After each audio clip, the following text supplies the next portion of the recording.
Hello Year 10, welcome to Mrs Gatley's third lesson on descriptive writing. Now this is part of your GCSE, so I'd like you to start by telling me which question this is on your GCSE English language. And you'll find that that's the title there. So can you fill in those two blanks for me, please?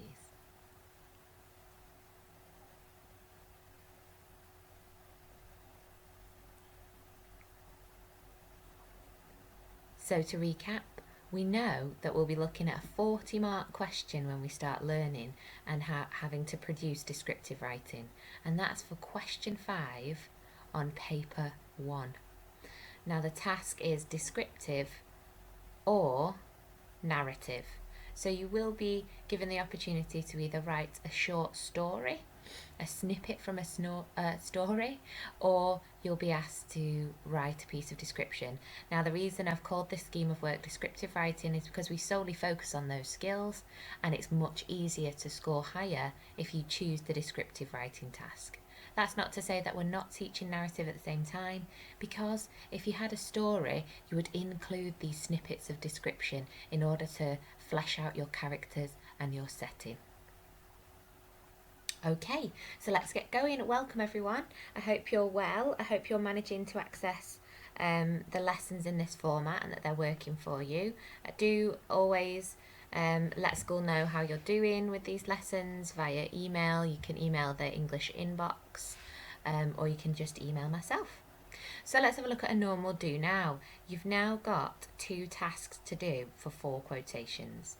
So it says, number 1, write down 6 techniques you could use in descriptive writing, and they could help you.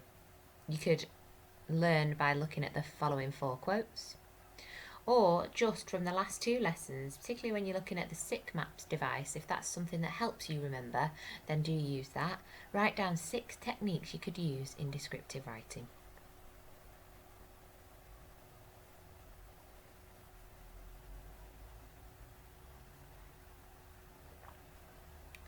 So if you want more time, please do pause the video at this point, but I'm going to explain what the next task is underneath. It says, what's the device or devices? So there's 4 quotations here, and you should notice that these are from the poetry that we've studied already on our literature GCSE. And I'd like you to tell me what devices are in them. If you want to go for super mega bonus points, then you'll also tell me, once you've located those devices, who the poet is that came up with it and what poem it is from. That would be a great bit of revision.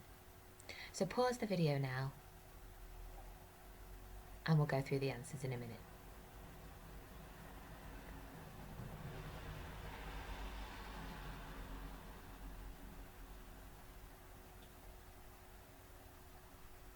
Okay, welcome back. We're going to recap what's the device.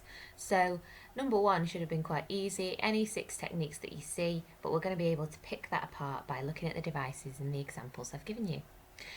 The lone and level sands stretch far away. Super bonus points go to the people who told me that that was Percy Shelley's Ozymandias. Lone and level.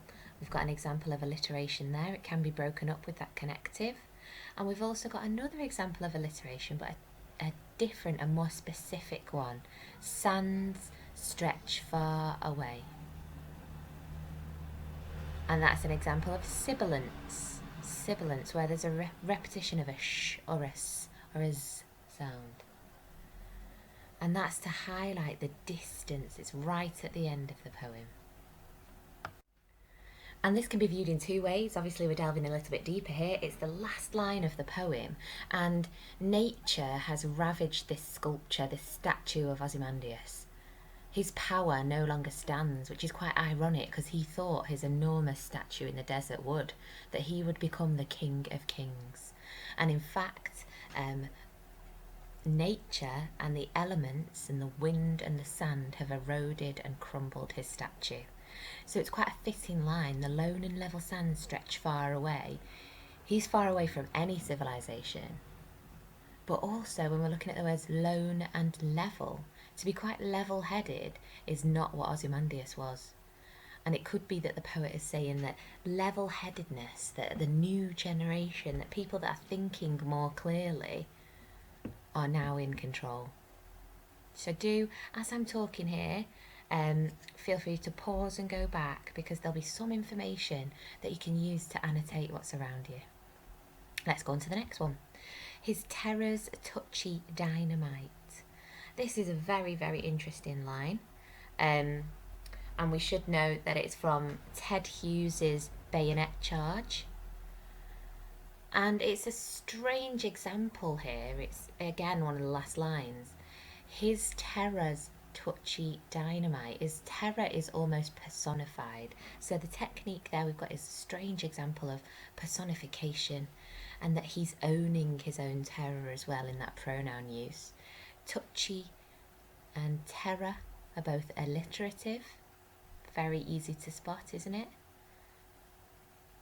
But it's like his terror owns this dynamite that is constantly, even though we're using dynamite, which we could say is war language, the semantic field of war, is to show that his terror, he feels really edgy all the time, on edge, and you would do when you're charging through on the front line with your bayonet. Again, pause this, go back, find the techniques that I've just explained. Number 3, from my favourite poem in the anthology. My class will know that this is Robert Browning's My Last Duchess. An enormous poem, very lengthy. A lot of students find it difficult, but the message is really clear. The story is very, very interesting. And this line says, my gift of a 900 years old name. Quite hard to spot the techniques in this. My gift, we know there that we've got some pronoun use, so we can pick out the language use there, that it's not necessarily a sick map or personification. But we've got my gift, that he owns this. And gift, the language there, the choice of the word gift, means that it's a good thing, that it's a present, that it's implied that he is giving her something that she would want. And then very lastly, all flesh is grass. This is from Carol Ann Duffy's War Photographer. It was on last year's syllabus. It came up on the actual exam. All flesh is grass. Now, you might not know this, but it's a quotation from the Old Testament, the book of Isaiah. And in this, the device is, we know that flesh isn't grass. She's just saying it's going to turn into grass. So where these bodies lie on the floor, and he's taking pictures of them, their bodies will decompose and turn into the ground underneath them. So it's a metaphor. The technique here is a metaphor. All flesh is grass, all of it as well. That collective use of the word all is quite interesting there. So again, pause it, hopefully write down all of these quotations and draw away lines where you are annotating them. Good stuff. Right, let's continue to our lesson. So very briefly, you should know whenever I'm doing some online learning that there are some symbols that you are to look out for, or different parts of my lesson. Now, they won't all come up at the same time, but somewhere within it, I will give you an example of some new vocabulary. Now, it might not be brand new to all of you, because different teachers teach in different ways. If it is really new, then you have to stop and pause and think about it. If it's revision for you, then of course we're all needing revision at this time, because we've been away so long. At some point I will ask you to fill in the blanks, so you've actually already done that already, and hopefully you wrote out the most important new information from the Do Now task, which was the quotations and the devices around it. In some lessons I'll be giving you, particularly with descriptive lessons, I'll be giving you a clip. So we've done that in the last 2 lessons where we've looked at Macbeth. I do urge you to be looking as many visuals as you can. So if you have got a spare couple of hours in the afternoon and you've done all your remote learning, stick Macbeth on, stick an Inspector Calls on, just have it on in the background because you'll be absorbing those quotations. Sometimes there'll be quizzes and jot down the answers yourself to self-mark. Some people have been sending me pictures of their work, which works really well for me. So if you want me to mark them, then I can do. And we'll always recap at the end and how we can use it and why we're applying it. To do here, if I just go to the white area, here it is, what I've just written, and I would like, and I've just read through it, what I would like you to do is pause it. This is quite a main task here, and you'll see in the blue box it says annotate the AO2. That's the literary devices. So don't worry if you can't remember what our assessment objectives are. I know if I'm getting you to look at someone else's language and pick out the features, then you're doing a task that's set by the exam board.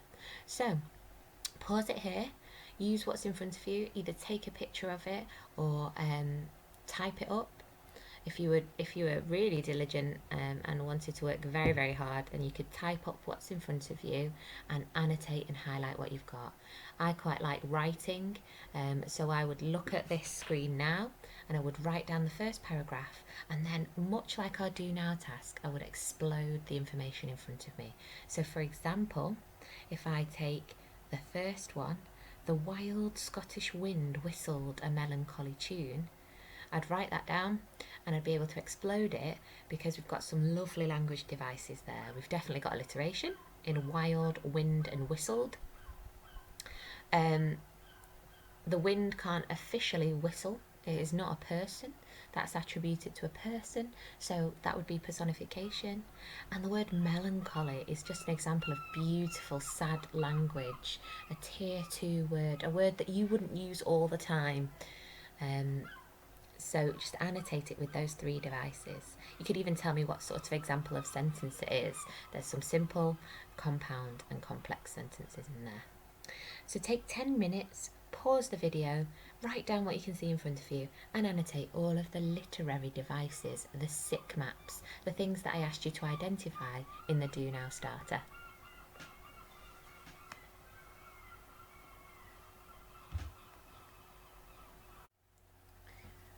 So we're moving on to our next task now, and you might think that we've not started writing descriptively yet. This is because these are techniques that get you to identify information, and now you're presented with a picture. So your mind's already working on what you can see in front of you and how it can be described because you've seen it before in the previous task. So there's some rainbow questions in front of you. They start with red and end with purple, and they get progressively harder. So these are the questions. Who's in the picture? What are they doing? Where are they? Why are they doing what they're doing? How are they feeling? And then end with a direct quote. So this is great revision. Now this would normally in class be a sort of do now task for English literature, but it's a great thing to revise your literature and then use it to inspire you to write descriptively or very creatively. So pause it here. This can take you between 5 and 10 minutes. I want you to answer all the information in front of you. You can do it in full sentences or bullet points. It's entirely up to you. Pause the video now, please.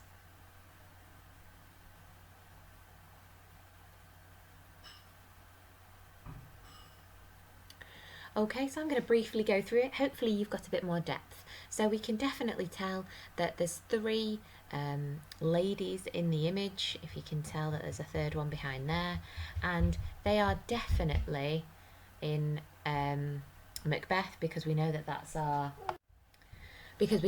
our text that we're studying to inspire us. So we can imply that these are the 3 witches, and that's even if you've not watched this version. These are the 3 witches.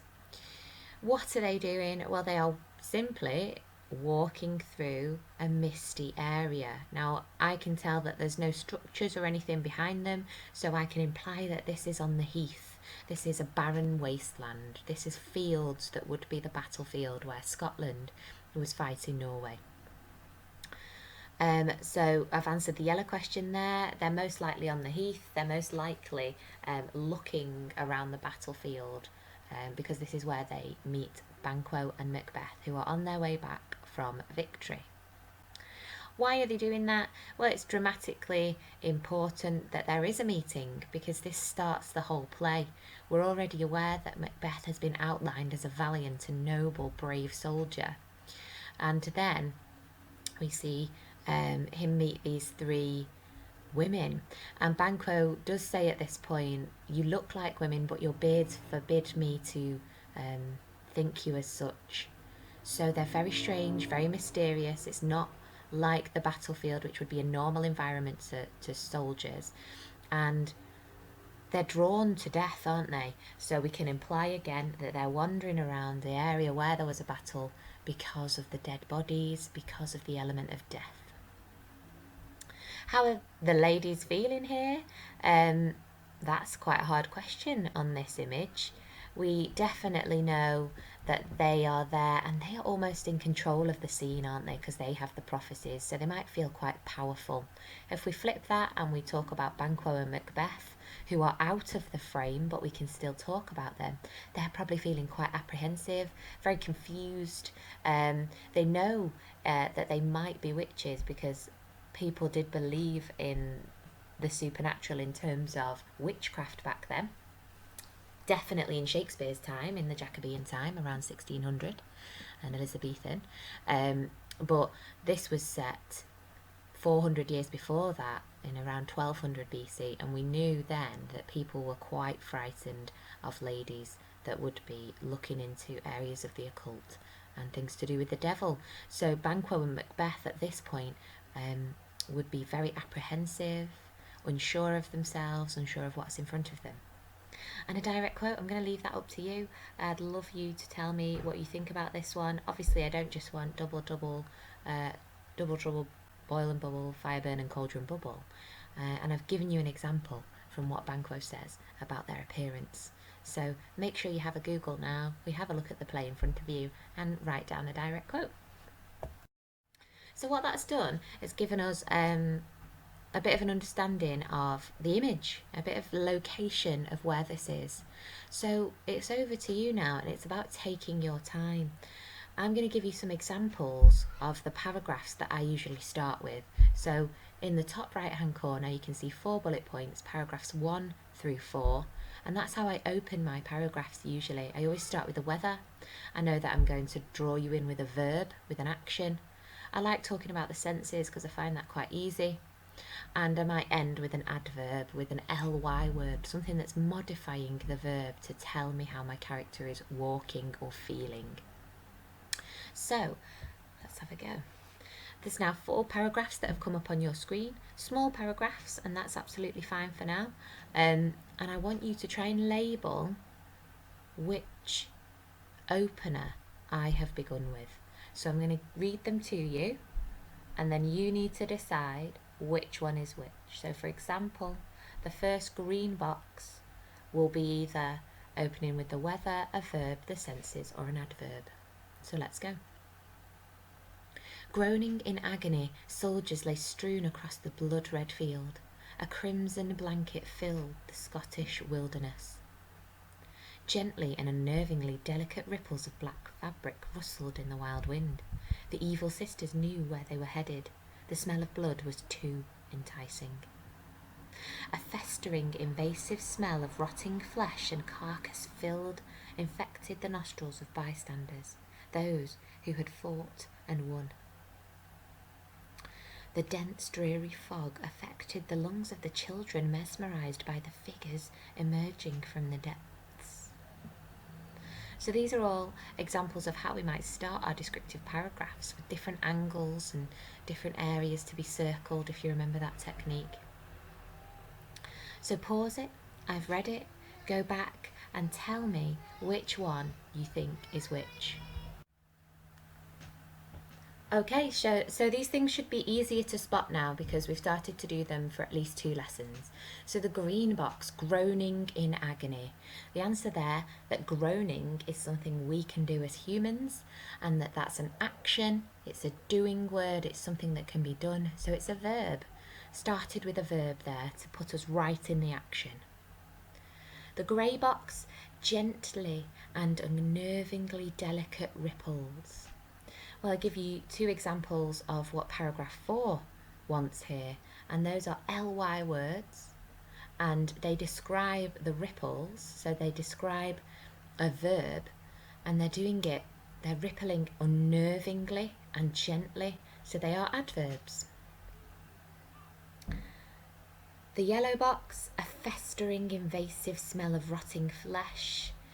It's brilliantly graphic there, and the word smell gives it away, and that would be that they are using the senses to open this paragraph. And the last one obviously leaves it open for the pathetic fallacy opener. The dense, dreary fog affected the lungs of the children. So I'm talking about the weather because the fog is there, very visible in that picture, so that should make sense. So hopefully you're starting to realise that there are ways to vary the opening of your paragraphs and ways to do it really well.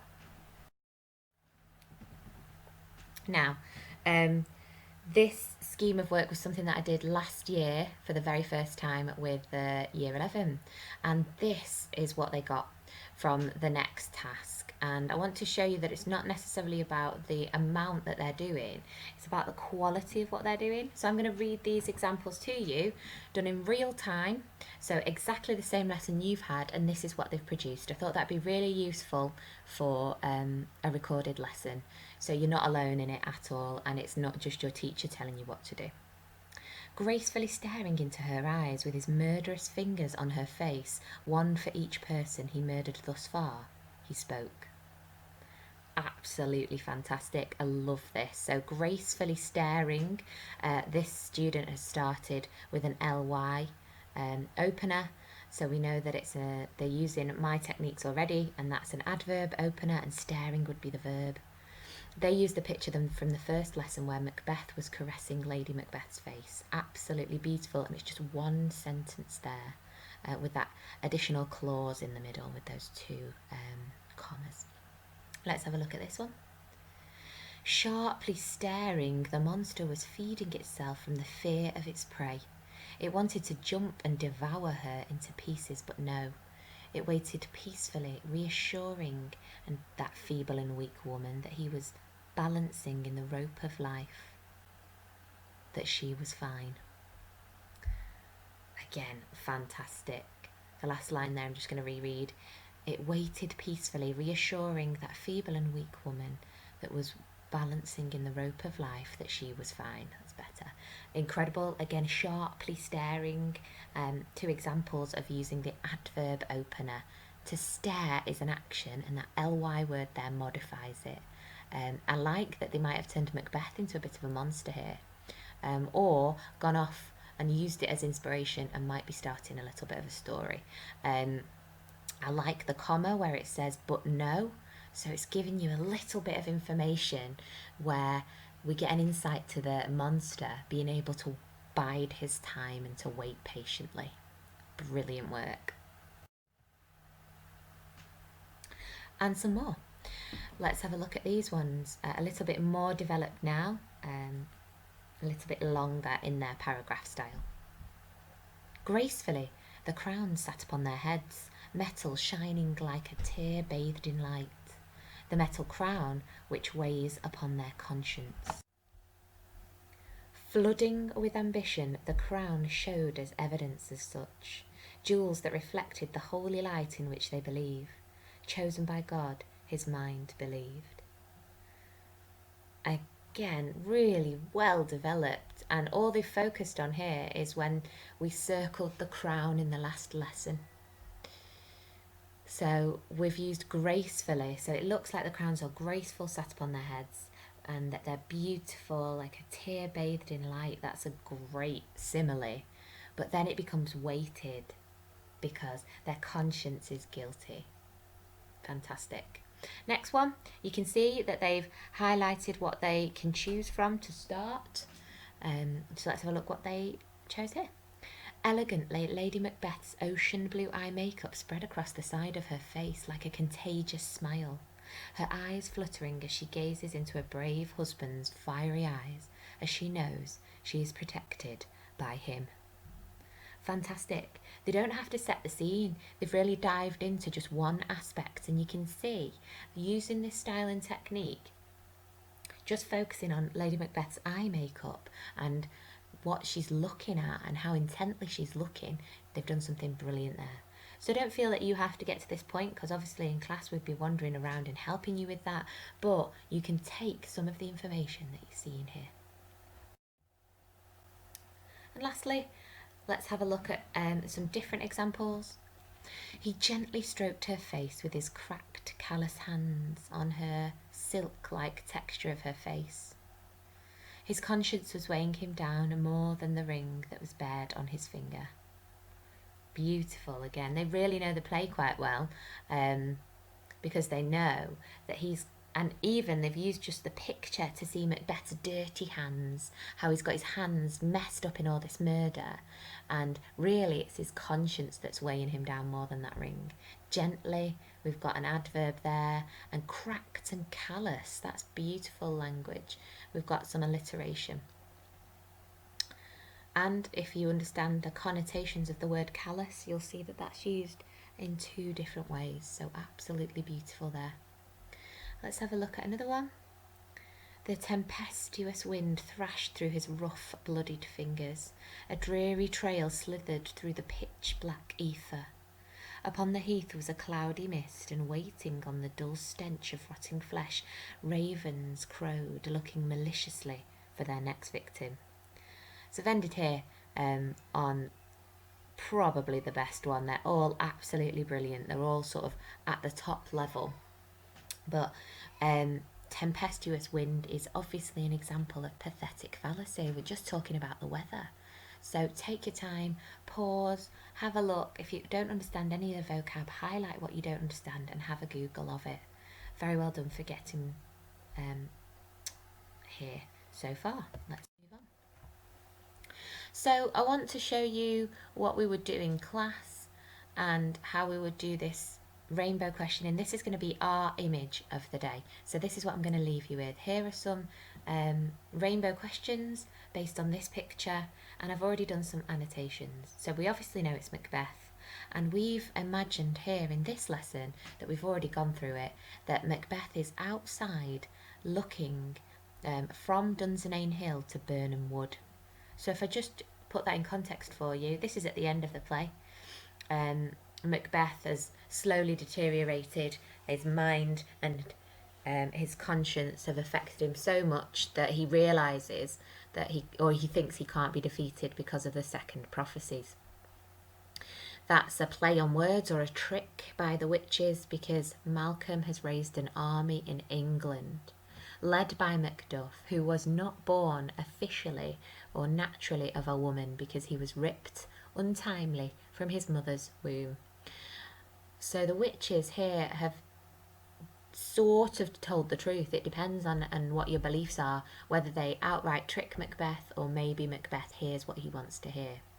So at the end of the play, we've got in the background Burnham Wood coming to Dunsinane Hill. Now in the play, they cover themselves in branches and crawl towards the castle under camouflage to make sure that they can storm the castle and take Macbeth.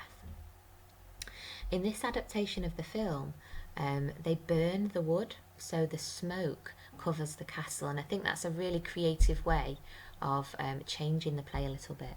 So in terms of our descriptive lesson, that's brilliant, because we can talk about all of these things I've circled at the bottom, these embers, the fires or the ash of the trees burning around him. So try your rainbow questions now and give that a go.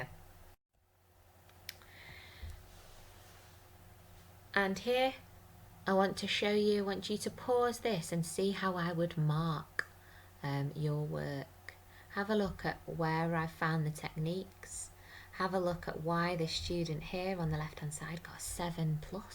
Just if they carried on that style, I would have given them a solid 7. And the same for the one on the right hand side. When I was live marking this, they got a 7-. Probably, I'm just, without looking at it again, it's a little bit shorter. I think the vocab might not be as high level. But have a look at what you can do in a small amount of writing to get a style that's absolutely brilliant. So take your time and have a read of this.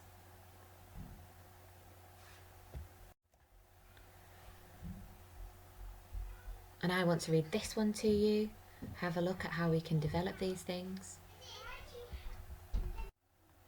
poisonous mist was filled with death, mist rolling in, swallowing the wounded to curtain their bodies. Groans of pain echoed from the grey wall. The mist flooded lungs with gas which choked dark figures travel within, looking like advocates of the Reaper of Souls. Strange but magical mist from the chants of these figures, slowly swallowing soldiers like the devourer of worlds. Faint screams, death hereafter, flesh left to rot in this fog of war. So don't be put off by this. Take your time and maybe just choose a couple of words. Write down 5 pieces of language or 5 words that you think you could use. This is top stuff. And the vocab is brilliant. I love that the mist is used repeatedly throughout. That's a really good example of repetition. And then very lastly, I want you to quarter your page in front of you, a bit like mine here. I would print this out for you. So quarter your page into 4 boxes. And this is our very, very last task. So this is one that you have to go away with now. And hopefully, much like a couple of my year 10s, I won't name them here, have sent me pictures of the last descriptive writing lesson that I did with you. But here's the picture. And I've given you the criteria and some examples as well. So this is independent writing time. The image, I want you to imagine that AQA have given you this lovely image. And what we would do is circle 4 areas. So for example, I might start with the sword, and you'll see in my purple handwriting there, the sword stuck to sweat-filled uniform. And I would continue with that there in that paragraph. So 4 areas, independent writing time. I've given you an example that I'll read to you, and that ends the lesson. Really well done, because obviously we've picked up the pace from the last 2. Use those to help you recap. You must take your time with this. Now, normally you could spend up to 45 minutes on this independent task. It would be incredible if I could start to see some descriptive writing full-length pieces that took you 45 minutes. Don't spend hours on it. Give yourself a set time and create something like I've done here. The dying embers burnt the sky like the devil himself had torched it. Burnham Wood's death was Malcolm's gain. Flickering orange and golden specks flew like weightless wisps on the biting Scottish wind. He felt sharp flecks fall on his face. Dancing fires, a silent deadly victory lit up the air. The smell of birch, sycamore and cedar was all at once overwhelming. A heady, thick, burning perfume that was both alluring and dangerous at the same time. He was but a shadow, a fool, a mere player on the stage, knowing his demise was in the amber air. So that's what I came up with. Obviously, you can use any of the information you've seen before. That's what writers do. They do borrow, they do magpie and take bits from what they have seen before. So at this point, you're not in exam conditions. You can use what's in front of you, but obviously I can't mark anything that I've given you. So do be inspired by what you see, and your independent writing time task begins now. I'm hoping to get some emails from you. Do take care. Anything that you need from us, we're just at the end of an email.